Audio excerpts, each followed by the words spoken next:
Now I want to look at the SSAT and its verbal section, and what you will see is it's similar to the ISEE. Again, you have to know vocabulary.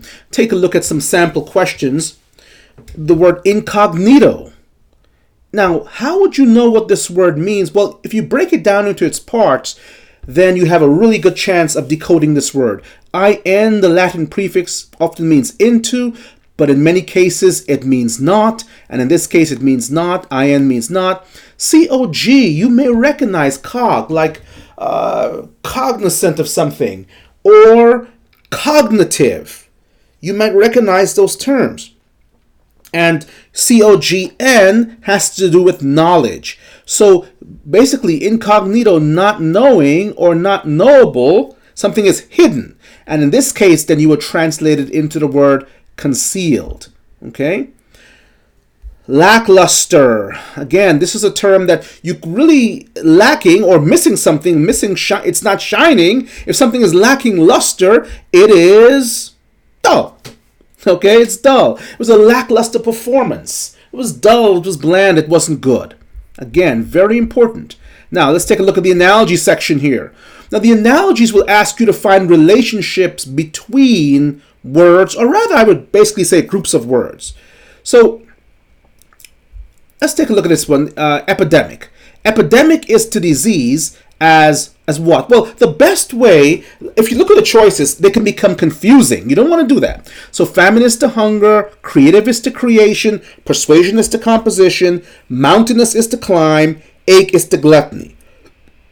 What you want your students to do, what you want your kids to do, is to create a sentence, a very short sentence, that shows the relationship or expresses the correct relationship between the first two words. So epidemic is to disease. Well, let's turn this into a sentence. Of course, then you'd have to know what the word epidemic meant.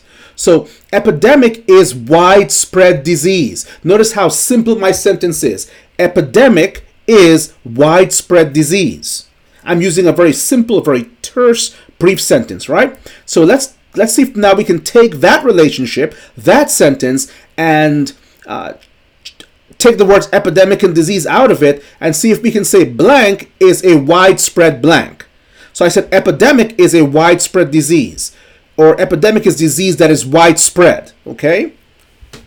Epidemic is disease that is widespread. Now I'm looking for a group of words that I can use that will also fit that sentence. Blank is a blank that is widespread. Blank is a blank that is widespread. When I go to A, I see famine is hunger that is widespread. So a nation has a famine when hunger is spread out across the country or that particular vicinity. Notice again, it is not what the words, it's not that the words have similar meanings. That's not what the relationship is. The relationship is that the words can be used in the same type of sentence. They have a same type of relationship between them. And the relationship is that they can be used in similar context. Epidemic is widespread disease, famine is widespread hunger. Okay?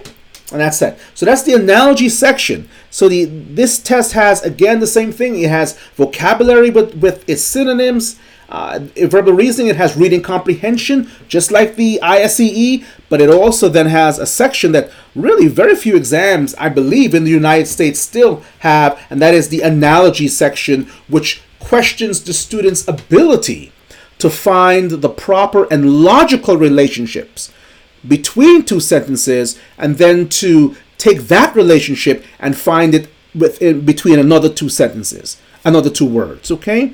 So that's what the analogies are. All right, we'll take a look and we'll continue this on the next video.